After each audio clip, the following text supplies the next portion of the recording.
and can fly. You're so close. Money. Many cores. What?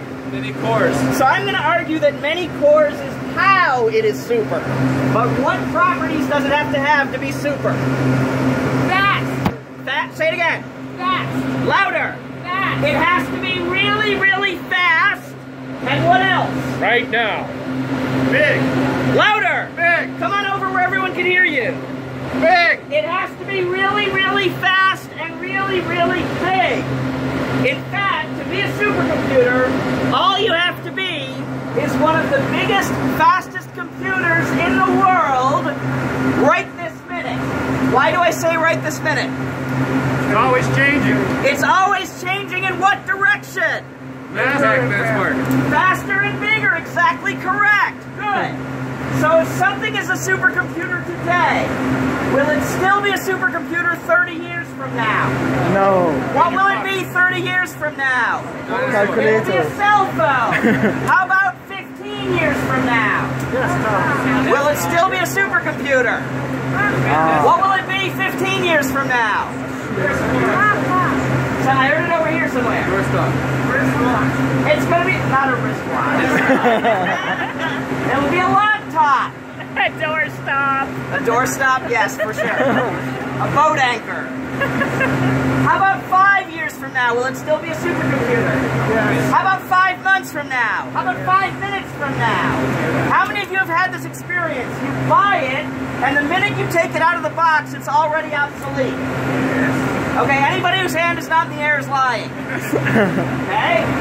So, to be a supercomputer, all you have to be is really, really big and really, really fast. This is the biggest, fastest supercomputer in the history of Oklahoma.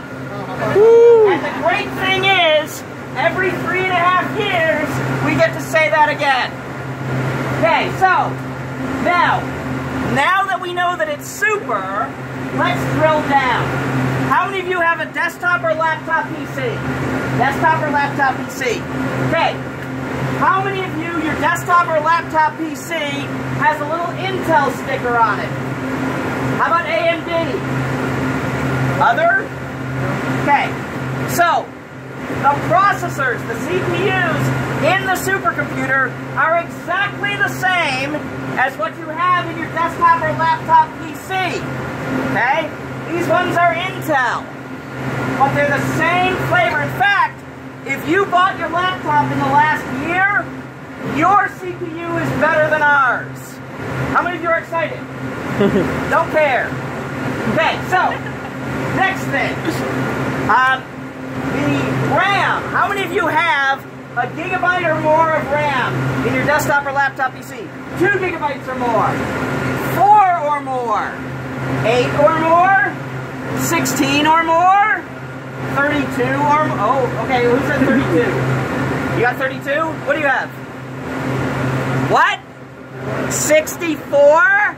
What do you have? 128. 128? Is your hand still up? I just got 32 though. Oh, okay, you're at 32. Okay. I have 12, so I hate Aaron. And also, I hate several of you. Okay? Hard drive. Same kind of hard drive you have in your laptop or desktop PC. How many of you have 250 gigabytes or more of hard drive? 500 gig or more? A terabyte or more? What's a terabyte? 1,000 gig. 1,000 gigabytes. 2 terabytes or more? 4 or more? 8 or more? Okay, what do you two have? You have 4, what do you have? 9. You have 9? Okay, so I hate you. For the record, I have 800 gig. 0.8 terabytes. That is an SSD. Photos. One of mine is an SSD, the smaller one. Okay, so, network. How many of you have a hole in the side of your computer where there's a wire that goes into a hole in the wall and it's not power? Okay, so that's your network. That's Ethernet, probably gigabit or maybe 100 megabit Ethernet. So each one of these now. Oh, beautiful. There. Okay, that's all I need for that. That was beautifully done. So let's go visit. Walk behind me. Come this way.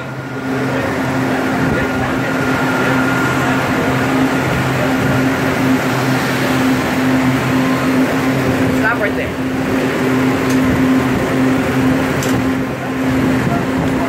Oh, you can see it. Come on in. Come on in. Don't be shy. Come on. Okay. You got the idea? Right, it's way too loud, so let's follow this way. Come around, come around, come around. Come this way.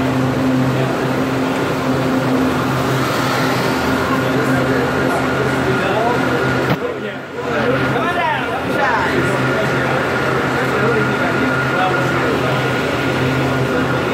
So this amazing supercomputer, look at everybody, buddy. You can nail the room.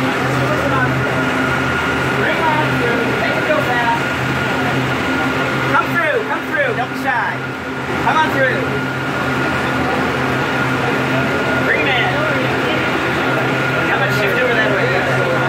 Bring him through. Good.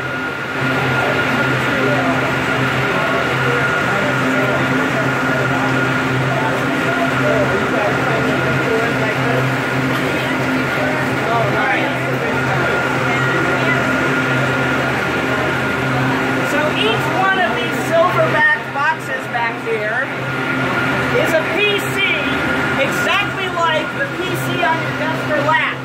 So it's got the same kind of processor, it's got the same kind of RAM, same kind of disk, same kind of network as your PC.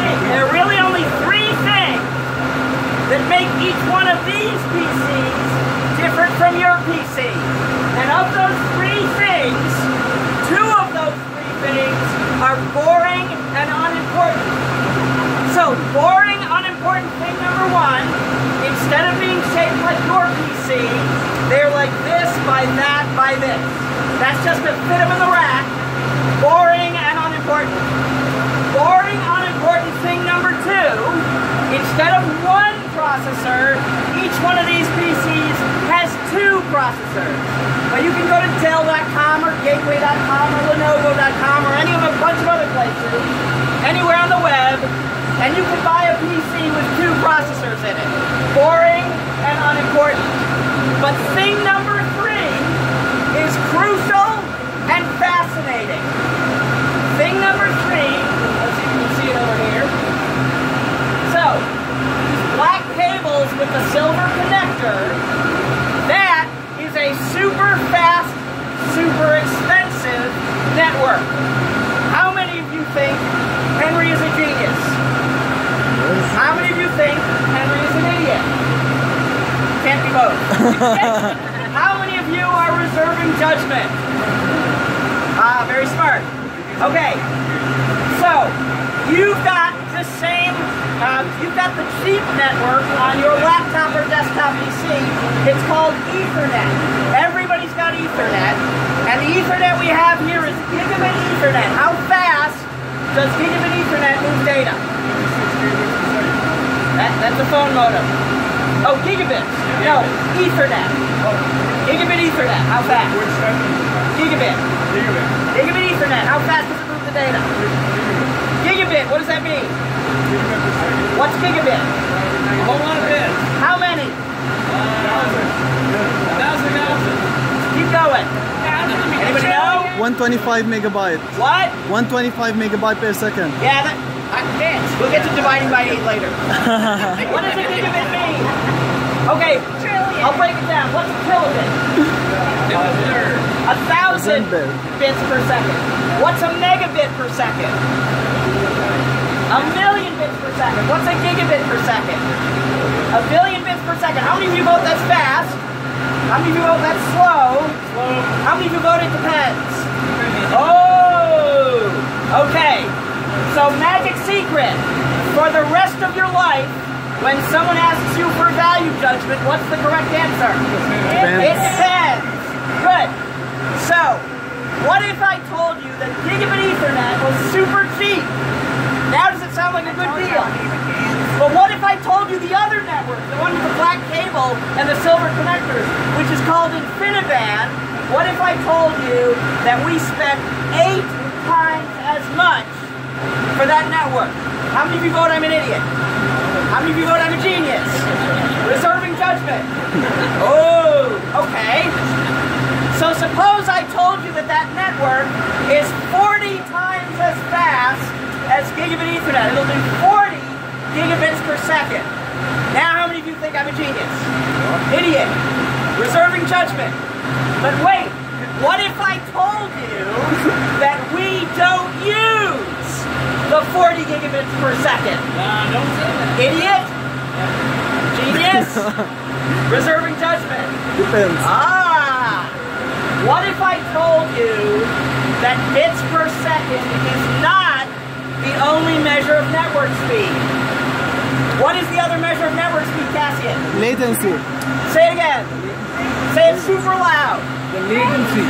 Pretty close. Latency. What is latency? Louder. Time to transmit a 0-bit message. Time to transmit a message of length 0.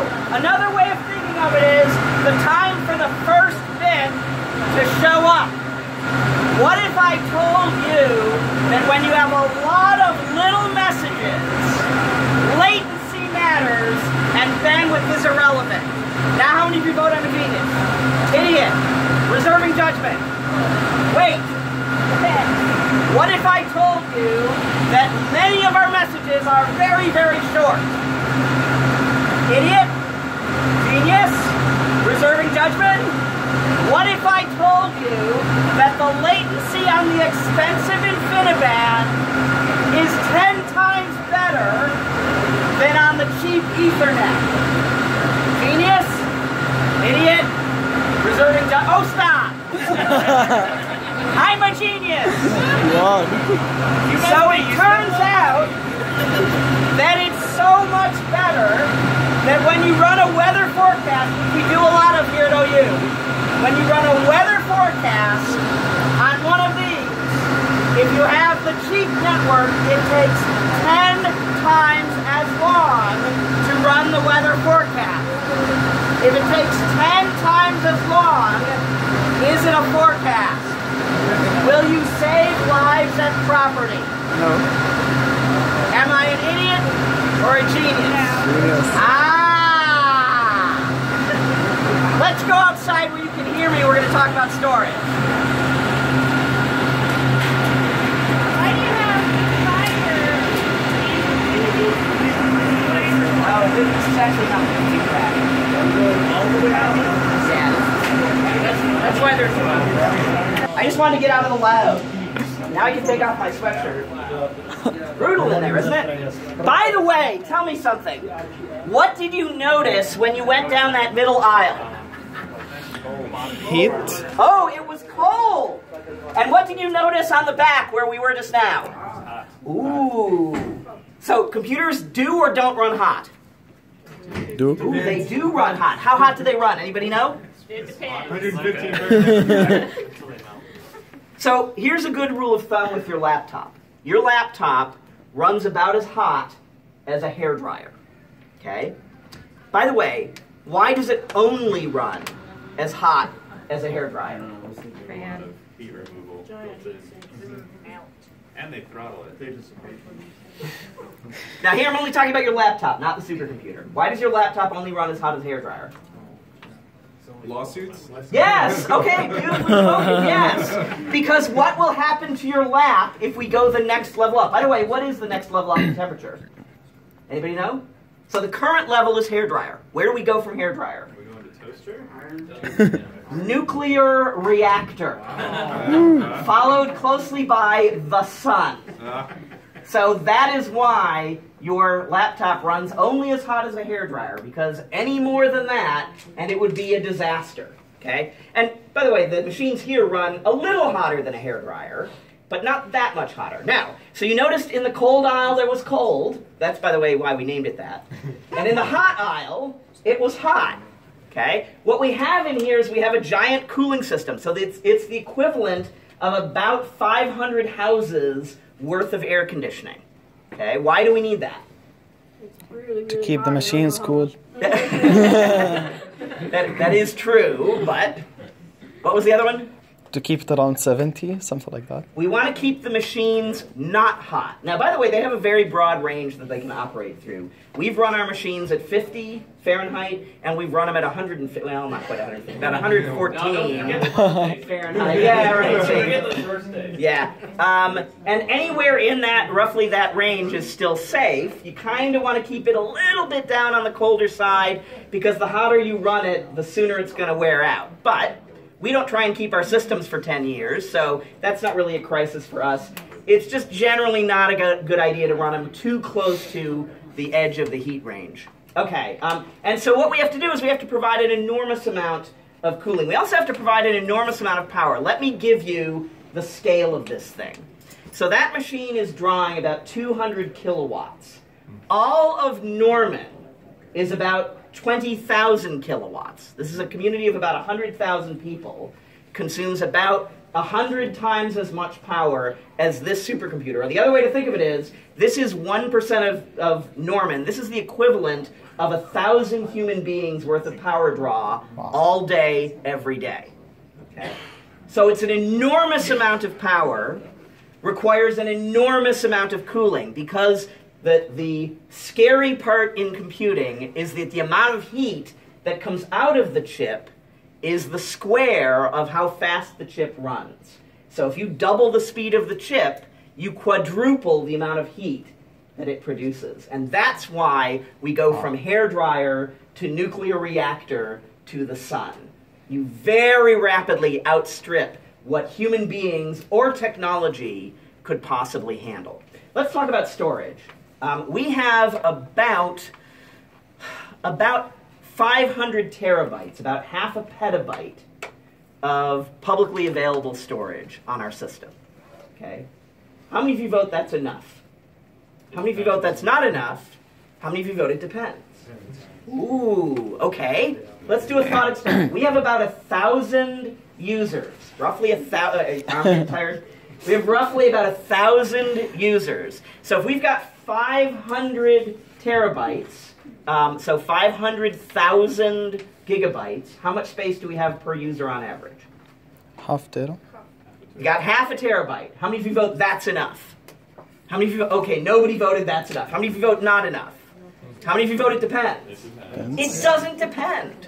I have good news for you. That's one of the few where I can ask you that question and the answer is not, it depends. Why is the answer not, it depends?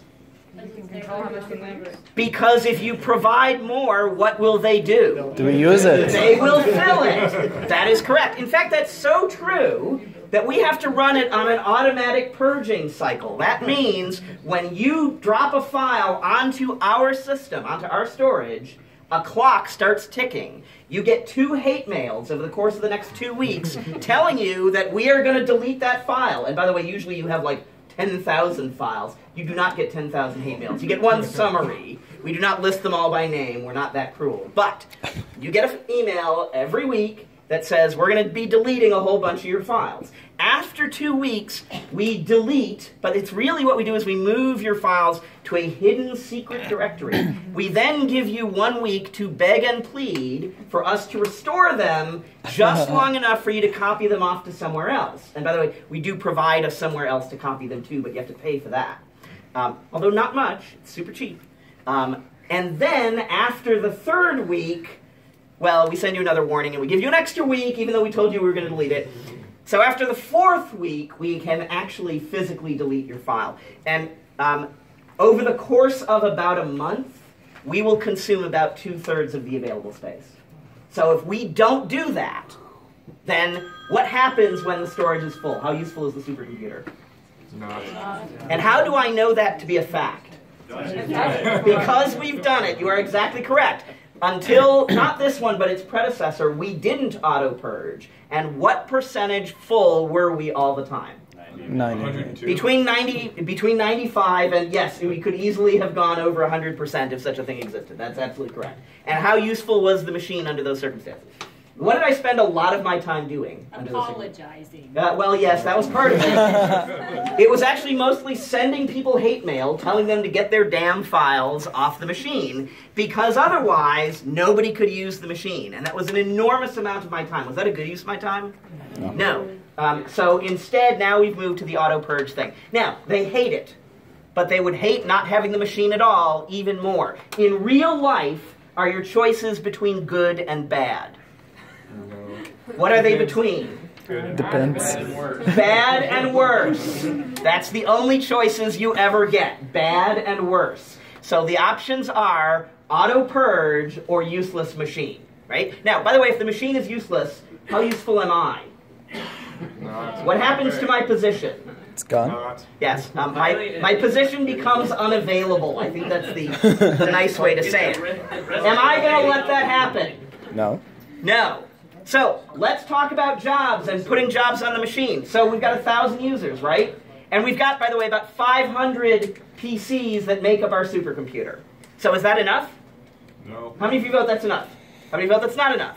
How many of you vote it depends? Oh, no, that's another question. Where does it depend? Why doesn't it depend? They will use Use it. Suppose we double the size of the machine, what would happen? It'll take a couple weeks before they It figure takes a out. little time for them to grow into it, but grow into it they will. Absolutely, yes. They will grow into it. There is no such thing as enough, because as soon as you have more, their ambition grows. Is that good or bad? Good. Why is it good? More money? It's, well, right, so from our perspective, it's job security, right? They always have more they want to do. It's also good because that means that their aspirations are continuing to grow. The worst thing you can have is someone whose aspiration is only the resources they already have. Part of our job is to teach them to demand more, okay? All right, now, we've got 1,000 users, 500 PCs. Now, is every user on every day? No. No. So could it be that we've got 500 users on today and 500 PCs and we're golden? Oh, shake your head louder with your mouth. No. No. Why? Why would that not be the case? One user could use up all 500. Oh, Yep. goodness One gracious, job yes, for 3 because months. users don't want only one at a time. Right. They want several or many at a time. That's absolutely correct. Okay, so here's what I could do. I could throw the machine open and I could say, everybody just log into whichever PC you want and run jobs there and have fun. How's that going to work out? Nope. Why? What's going to happen? Lord of the Flies. Yes, that is an interesting way of putting it. So what will people do if they can get onto any machine they want at any time? They will stomp all over each other. Yes, they'll all be on the same machines, trying to run jobs at the same time. What will be the best possible outcome in that case? RMRF. Hey, Mel. They don't notice. What? Yeah, no, that doesn't ever happen. No. What the best possible outcome would be, everybody's job runs incredibly slowly. Is that good or bad? Bad. Why is that bad? What are they going to do? Complain. They're going to complain to who? Your boss. Well, we're not there yet. Go one step at a time with me. They're all going to complain to me. Now, if all of them are complaining to me all the time, then am I going to get in the habit of fixing the problem for them, for each of them individually? No. So who are they going to complain to next when I do not satisfy them? Their chair. My boss. And if all of them, if 1,000 of them are complaining every day to my boss, what does my boss think about the job I'm doing? We'll shut down the center. I suck bad, right? If all your boss ever hears about you is complaints, does your boss think, yeah, but Henry must be great, even though I get 1,000 complaints every day about him? Is that how the boss thinks? Yep. Is that, how many of you are a boss of somebody? Okay, is that how you think if you get nothing but complaints about them? What do you think? They gotta go. They gotta get out of there, right? So am I gonna allow that to happen? Is that how we're gonna operate? No. Okay, so how about instead of that, you send me a request, oh, Henry, I need 20 nodes, I need 20 of these PCs, and I need to run for 2 days. When can I do that? And I go to Outlook Calendar, and I find a spot, and I stick you in that spot, and I write you back, and I say, I put it on Outlook Calendar, and I sent you an appointment, and you can get on and do it then. Okay? Now, everybody be honest. When you have a deadline, whose deadline is the only deadline in the whole universe that actually matters? Mine. Yes. By the way, Shane, if you are itching to get out, you can. No, I go. was going to tell you, Debbie is here with the. With the van? Everybody's going to the hotel. I Okay. just wanted to let you everybody know. Okay, great, thank you. So, where was I? Scheduling. Scheduling, right. So, are you going to be satisfied with that outcome? When I tell you, oh, on Thursday, I'll let you run. How many of you will be satisfied with that answer? No one. Okay, how many of you will be dissatisfied? How will the dissatisfaction manifest itself? Complaints. Yes, you will send me hate mail. Since all of you are sending me hate mail all the time, because none of you will be happy, then will I be able to answer all your hate mails and give you satisfaction? No. No. So who will you escalate to? Your boss. And then what will happen? I'll get fired. Am I going to allow that to happen? No. Not a chance. So, I need someone to do the scheduling who is a neutral broker that no one can get mad at. Who is the only person, and I put that in scare quotes on purpose, who's the only person who no one will get mad at? It's a cube. A machine, a piece of software. So we have a piece of software called a scheduler whose job is to do what? Schedule. Yeah. Except it's a piece of software, so they're not going to bother to get mad, right? They do. Yeah, right. They're actually mad all the time. How many of you have noticed the thing they get mad about is waiting in the queue, not how long it takes before they get their results? Okay? Is that weird? How many of you found that weird the first time you noticed that? Okay. I still, to this day, find it weird. Actually, they get more angry if they have to spend a half hour transferring the file to then wait a week. Oh, yes. To then let it run for 2 hours. Yes, anytime they have to wait, they're mad, Yeah. right? But if they're not, if the job is running, my experience is they stop sending hate mail. Oh, the job is running. At this point, Henry can't do anything to make it faster, so I guess it's not his fault, right? I think that is actually the logic, right? That plus they can go back to their advisor and say, oh, the job's running now, it's fine, right? Whereas if it's sitting in the queue, their advisor's mad, right? Okay, so I'm going to be very careful to never, ever put myself in a situation where you can complain so much that my boss decides that she has to fire me. Very, very important. Okay, now ask me questions. Yes, Aaron. In there, when you were given the spiel, do you have it all worked out ahead of time? Did you give the same spiel every time? Pretty much, yes. So the trick is you have to refine it over time. And you do, to some extent, have to tweak it for your audience. So if I have an audience, and I'm not kidding, this actually happens, if I have an audience of middle school kids, I will tweak it a little bit compared to faculty. I'll make it a little bit more complicated.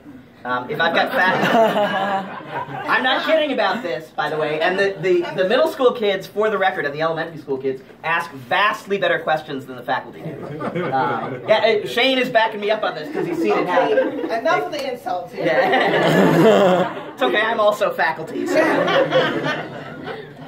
But the reality is, you do have to refine it over time and see what works. I mean, it's the same thing like doing a stand-up comedy routine, right? You've got to see how the audience reacts and adjust to that reaction. Yes? Have you ever done a paper on your spiel? Like, have you ever... No, I've never written it up. I stole a lot of the ideas from it from my talk, the overview talk I do with the jigsaw puzzle. A lot of those ideas were built into it, and then I've built in a lot of the information about the machines, where the idea is, in every case, tie it back to something that anybody would understand. Tie it back to a common experience.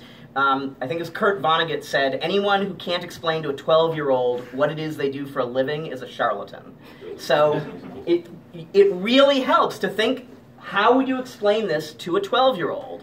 Not a particularly sophisticated 12-year-old, not a particularly dumb 12-year-old, an average 12-year-old. How would you explain...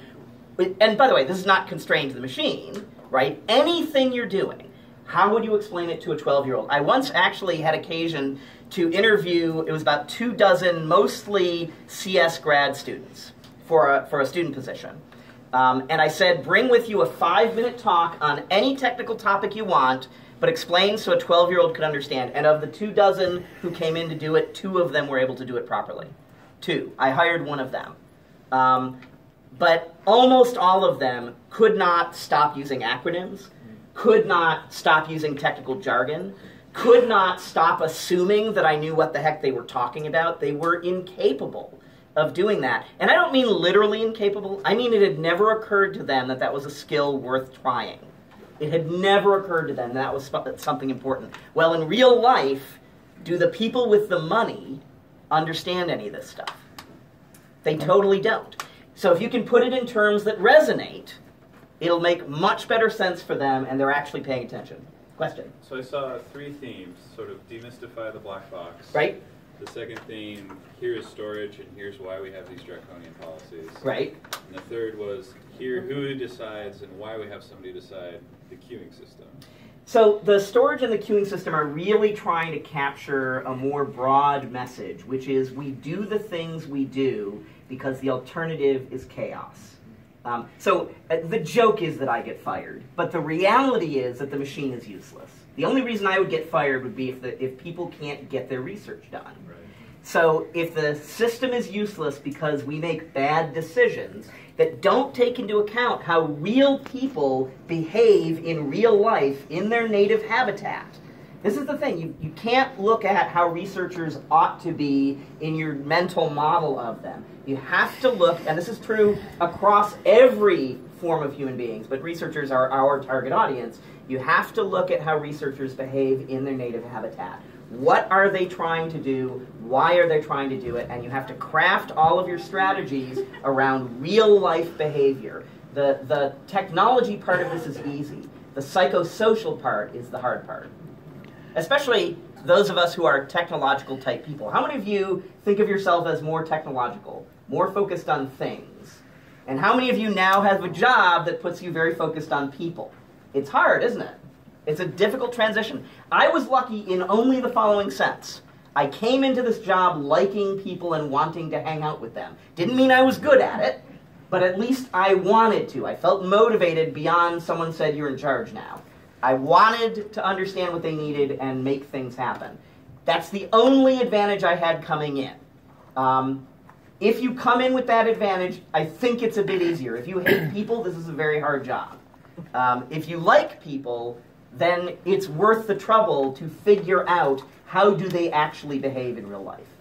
And by the way, it turns out people are endlessly fascinating. I think people are way more interesting than machines. I can rattle off stats about machines, but people are what I find absolutely fascinating. Good, yes? Do we create special queues for special users? Or... Oh, sure. Yeah, absolutely. And some of them, they pay for the systems themselves, so we sell condominium nodes. Well, we don't sell them, we help them buy, right? Mm-hmm. And some of it is, if a user has a project with a crushing deadline, we'll oftentimes give them a few nodes for a little while, that sort of thing. Yeah, mm-hmm. Absolutely. I guess that's kind of the thing where you if you offer it, you don't want, it's not the thing you'd announce to people, but if they need it, then it will be known, and then you will. It's a balancing act, that's for sure true, because yes, there are always going to be people who game the system, right? If you're doing auto-purging based on when the file was created, there's going to be people who go in and do touch star, absolutely. We just had 3 cases of that just last week. Absolutely it happens. It is perfectly normal, and you help them over the hump by helping them understand why things are the way they are. Right? And when you explain it to people,